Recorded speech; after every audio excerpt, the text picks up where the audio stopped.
பாதாம் வந்து 100 கிராம் பாதாம் பருப்பு வந்து ஊற வச்சு தோல்லாம் பிடிச்சிட்டு வச்சுருக்கேன்.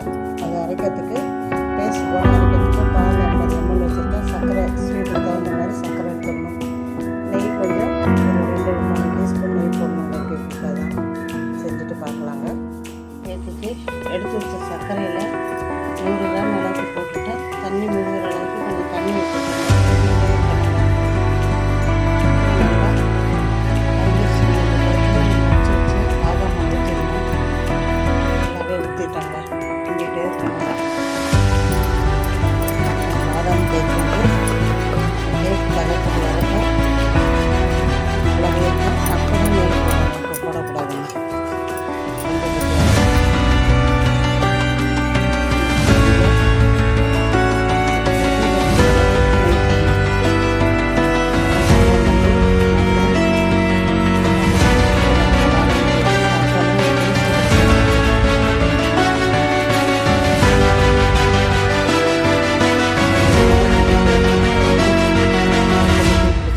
தேய்ச்சி வடை வந்துடும்.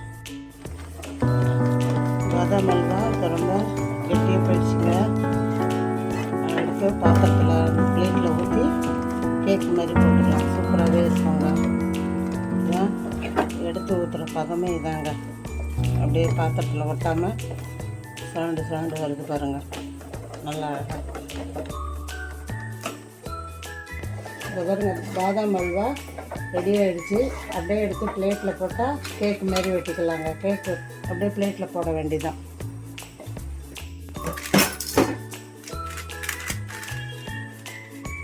இந்த பிளேட்டில் போட்டாச்சுங்க.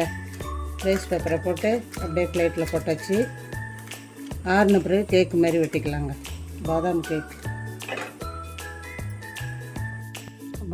Cake ready. இது போல் நீங்களும் செய்யுங்க. லைக் பண்ணுங்கள், சப்ஸ்கிரைப் பண்ணுங்கள். நன்றிங்க.